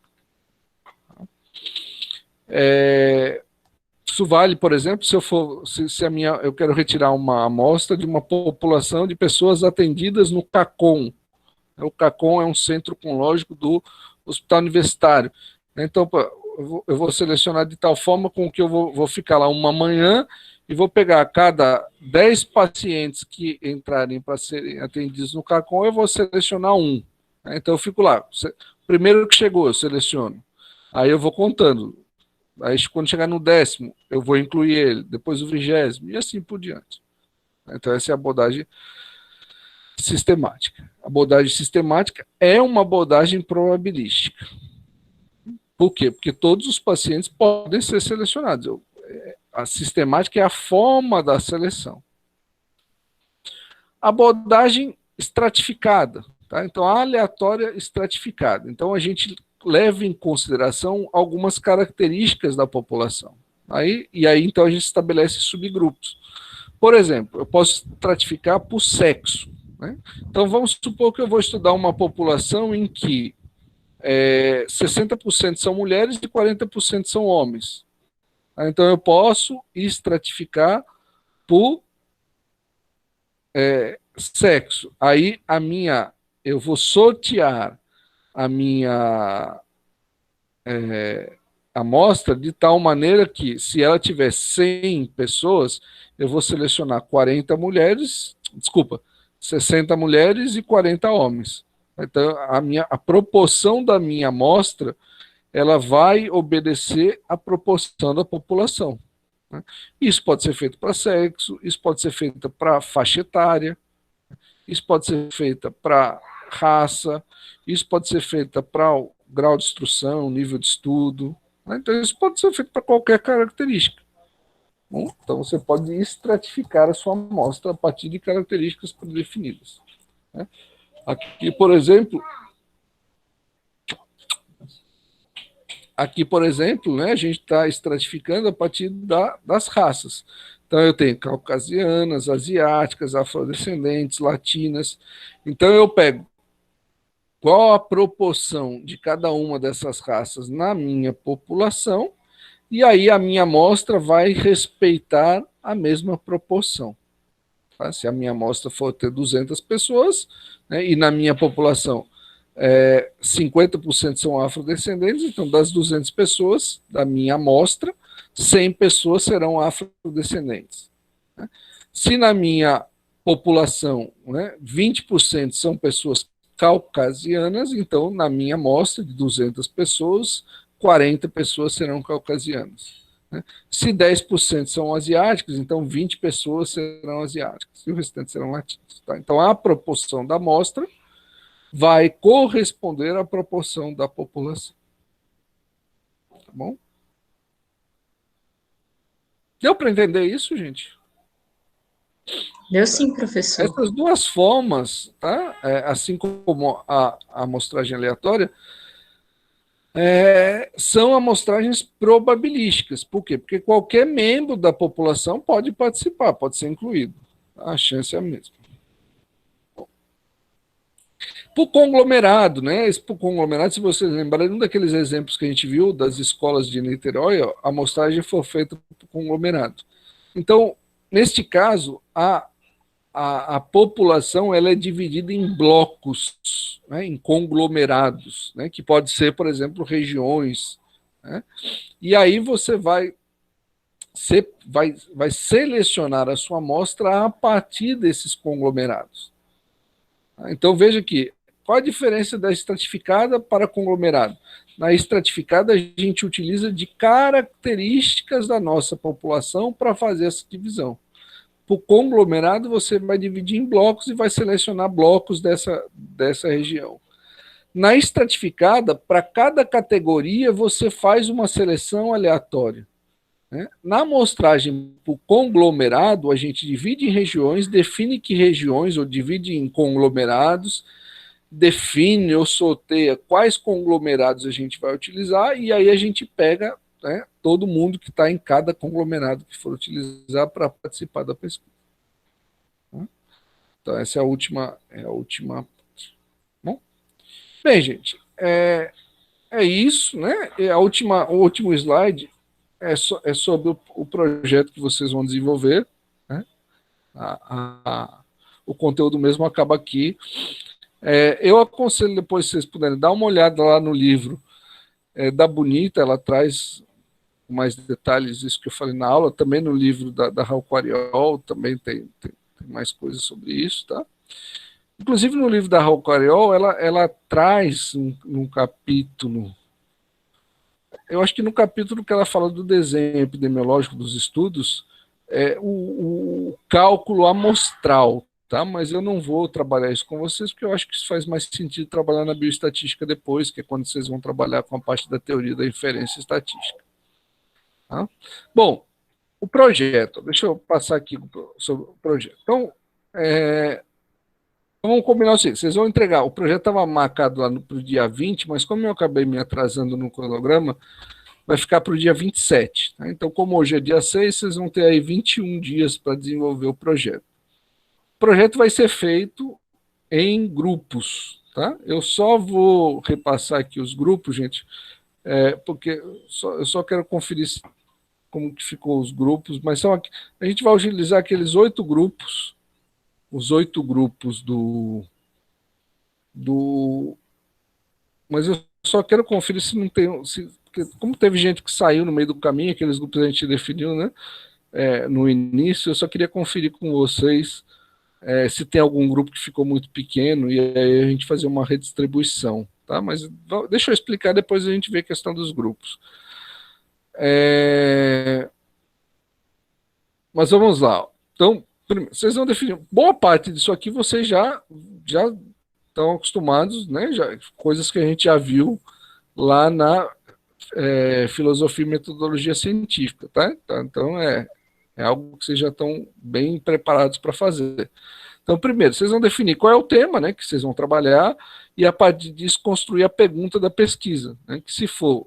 E a ideia é a mesma, é um anteprojeto de pesquisa, vocês não vão fazer a pesquisa, vocês vão fazer o planejamento da pesquisa, projeto da pesquisa. Tá? Então, definido o tema, né, pensar qual é a pergunta que eu quero responder com o meu trabalho. Né? Então, se for de intervenção, é o pico, se for de exposição, se for de observação, é o PECO. Né? E aí é a população analisada, estudada, né? Se for intervenção ou exposição, o grupo controle e o desfecho. Né? Então, vocês devem lembrar da filosofia e metodologia científica. Construída a pergunta a partir da definição desses elementos, né, aí vocês conseguem descrever qual é a hipótese. Né? Lembre que a hipótese é a resposta que você espera obter dessa pergunta. Né? Consegue definir quais são os objetivos. Né? E aí vocês vão escrever isso na introdução, gente. Então eu coloquei aqui, ó, né, o título, vocês conseguem escrever a partir da pergunta. Na introdução, vocês vão colocar, né, a hipótese que vocês esperam dessa pergunta, justificativa, né, o que existe sobre o tema. Então, é algo breve, gente. Tá? Uma das características de trabalhos que estão sendo muito valorizadas nas pesquisas e nas publicações hoje é a objetividade. Então, aqui, é fazer uma pesquisa a partir da definição, né, da pergunta, dos objetivos, fazer uma pesquisa bibliográfica nas principais bases de dados. Vocês podem usar a BVS, que é a Biblioteca Virtual de Saúde, usar periódicos CAPES, usar o Google Acadêmico, fazer uma breve revisão, né? Ninguém vai fazer uma revisão para esgotar o tema, mas fazer uma revisão do que tem sobre o tema e escrever uma introdução breve, tá? Onde nessa introdução vai ter o que você espera, a hipótese, né, da sua pergunta, e porquê, qual é a relevância, né? Porque justificar o porquê dessa pesquisa, né? E algo, né? Alguma informação sobre o que existe sobre esse tema. Tá? Então escrever isso na introdução e os objetivos, né? Qual é o objetivo geral? Lembre, objetivo geral é o que está relacionado com a variável primária e secundária. O que são as variáveis primária e secundária? São as variáveis associadas à exposição e ao desfecho. O que você está querendo medir? Tá? Os objetivos específicos, eles vão ser desdobrados do objetivo geral a partir dos dados complementares. Aí você pode analisar o sexo, para a faixa etária, enfim, fazer outras observações. Bom, depois no método. Então você vai ter uma sessão, né? Introdução. Tá? Esses são os objetivos. Você pode ser introdução, descrever os objetivos, depois métodos. Tá? Nos métodos, vocês vão colocar o quê? Qual é o tipo de estudo? Então, a partir do que a gente viu na aula, acho que foi na última aula, na aula da semana passada, né? Se é um estudo descritivo ou se é um estudo analítico, né? E aí, se ele é observacional, se ele é intervencional, se ele é um estudo transversal, se ele é um estudo de coach, né? se ele é um estudo de caso-controle. Tá? Então, fazer a descrição desse estudo, justificando porque se ele é de coach, ele pode ser prospectivo, retrospectivo, enfim. Então, fazer toda essa descrição. Quais são as variáveis? Então, lembrando, né? Você vai ter variável primária e variável secundária, ou variável dependente e independente. Essas variáveis estão associadas ao desfecho. Outras variáveis, você pode chamar de dados complementares, ou outras variáveis. Tá? E aí pode ser sexo, idade, altura, enfim. Outras variáveis que você possa utilizar para atingir os objetivos específicos. Na amostra, aqui faltou colocar, eu vou incluir aqui agora, gente, ó, amostragem. Tá? Qual tipo de amostragem você vai utilizar? Esqueci de incluir isso. Tá? Então, é amostragem probabilística ou não probabilística? Tá? Se for por conveniência, não probabilística. Se for probabilística, que tipo? Estratificada? É por conglomerado? É uma amostragem aleatória? É uma amostragem de que tipo? Então, falar da amostragem, como vai ser feito. Veja que não precisa falar de tamanho de amostra, porque, como eu falei, o cálculo do tamanho da amostra vocês vão ver na bioestatística. Tá? E os critérios de inclusão e exclusão. Falar como vocês vão coletar os dados, descrever os procedimentos de coleta dos dados e como os resultados serão analisados. Nessa parte de como os resultados serão analisados, vocês vão colocar quais as medidas vocês vão utilizar. Então, por exemplo, se você está estudando associação, a gente viu que existe um conjunto de medidas. Eu posso calcular, por exemplo, o risco relativo, eu posso calcular o odds ratio, eu posso calcular, dependendo do meu estudo, a prevalência, eu posso calcular a incidência. Então, isso tem a ver com aquelas medidas que a gente viu naquela aula em que a gente falou das medidas de associação, medidas de risco. Tá? Então, você vai descrever como é que vocês vão analisar os resultados, quais medidas vocês vão utilizar. Tá? E, por fim, as referências bibliográficas que vocês utilizar. Bom, então não precisa, eu não coloquei, né, cronograma, eu não coloquei orçamento para que a gente possa se concentrar, tá? Principalmente essa introdução, né, que é uma parte muito importante, porque essa parte dos métodos vai ser desdobrada da introdução, tá? Então você vai precisar fazer a sua pergunta, deixar claro o pico, quem é cada elemento, para poder construir os métodos, né? Passo a passo, né? Os objetivos e depois os métodos. Então, por isso que eu estou me concentrando aqui. Essa primeira parte, vocês já viram isso na filosofia e metodologia. O que vai ser algo que a gente vai avançar agora, principalmente nessa parte dos métodos, que agora você já tem mais elementos para avançar na parte do tipo de estudo, nas variáveis, na amostragem, né? E principalmente nas medidas de análise aqui que serão utilizadas. Bom, então aí está.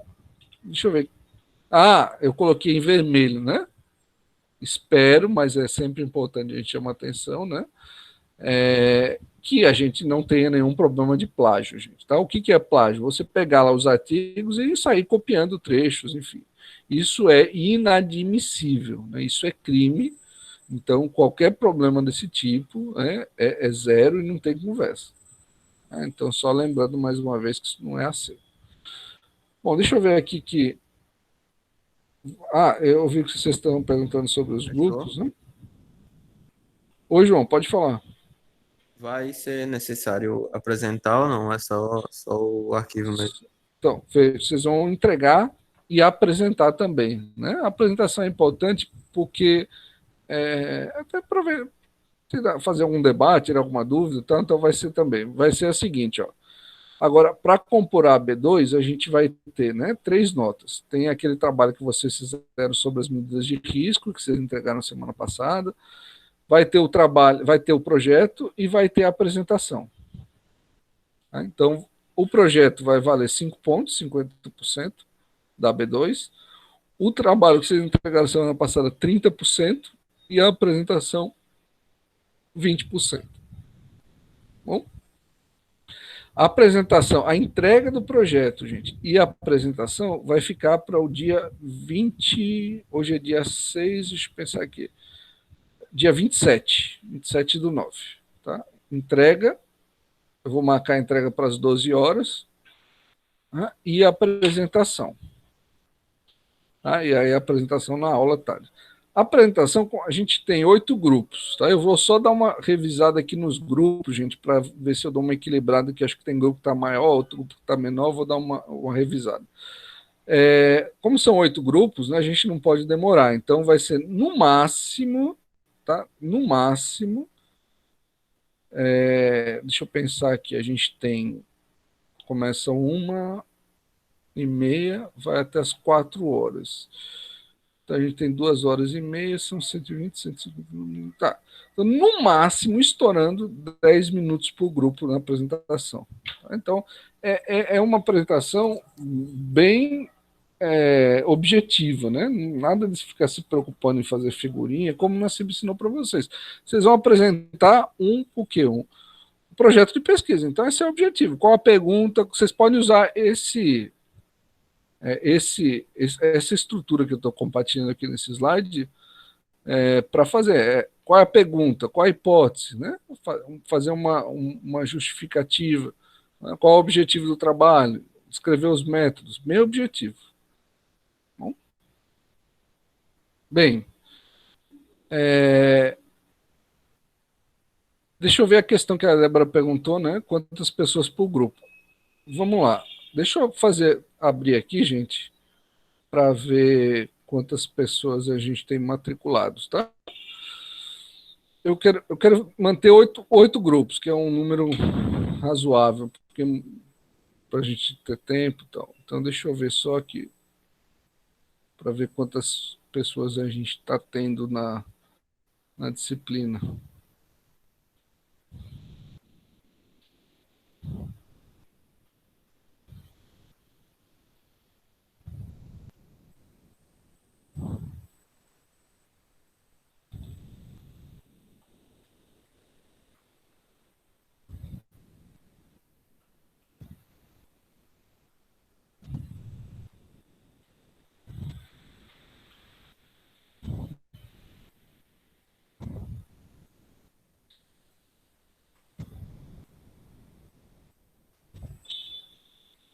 Ó, pela planilha aqui das notas, a gente tem 38 pessoas. Se eu fizer grupo de... Deixa eu fazer a conta aqui. 8 vezes 5. No máximo, ó, vamos combinar o seguinte, então, tá? No máximo, 4 pessoas por grupo. Aí vai dar um pouquinho mais até. Como são 4, vai dar até 10 grupos, tá? Então, vocês podem se reorganizar os grupos. Não precisa ser o mesmo grupo dos outros trabalhos. Então, isso fica livre para vocês se organizarem. Então, são grupos de, no máximo, 4 pessoas. Tá? Posso até escrever aqui, para ficar claro, né? Para depois, se alguém tiver dúvida, tal, eu vou colocar aqui, ó.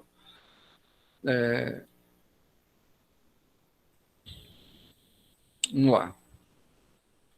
Grupos de máximo 4 pessoas. Aí vai ser o seguinte: entrega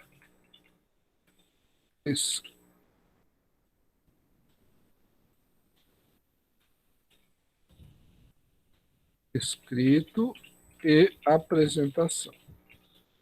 Prazo dia 27/9, tá? Mais tempo de apresentação.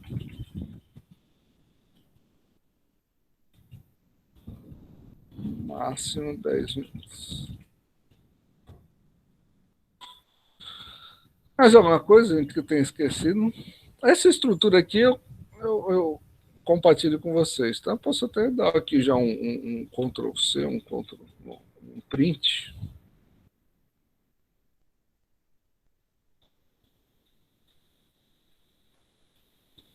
E botar aqui no...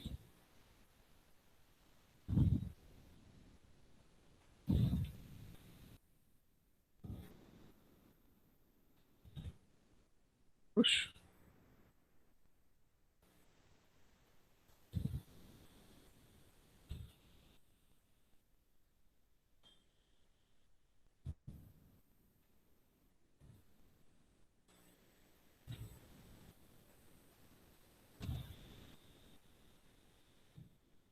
Isso que eu não estou conseguindo. Ele não aceita aqui. Bom, ele não estou conseguindo copiar aqui, mas eu vou pedir para a Stephanie colocar esses slides lá no Classroom, tá, gente? Que aí tem essa estrutura. Sobre a divisão, vi aqui agora que a Josilene pediu para dividir. Deixa eu ver se tem mais algum comentário.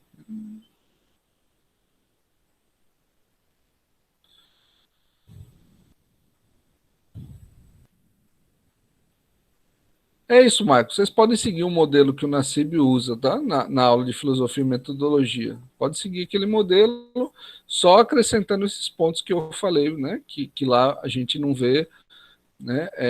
E também não precisa que ele pede lá o cronograma, orçamento, eu acho que ele pede. Eu não vou acrescentar aqui para ficar mais fácil, até porque a gente só tem 20 dias, basicamente, tá? Então eu vou reduzir isso. Mas pode seguir aquele modelo. Sobre separar, eu vou deixar vocês separarem, tá, Josilene? Porque fica mais livre aí para vocês. Vocês podem dividir dessa vez. Isso. Deixa eu ver aqui se tem mais alguma pergunta. Professor, todos os integrantes do grupo vão... Não, o Wendel fez uma pergunta se todo mundo precisa apresentar. Não precisa. Pode um apresentar, ou os 4, se quiser. Aí vocês se organizam também, mas não é obrigado os 4 apresentarem, não.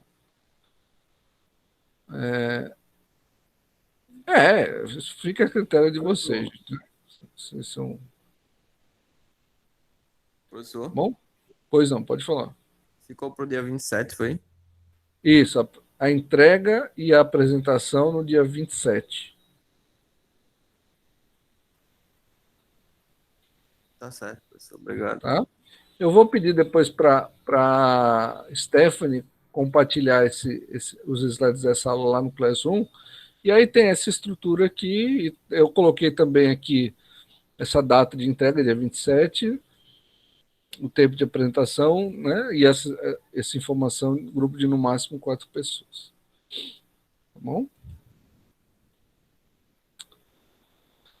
Mais alguma dúvida, gente, que tenha passado, que não tenha falado?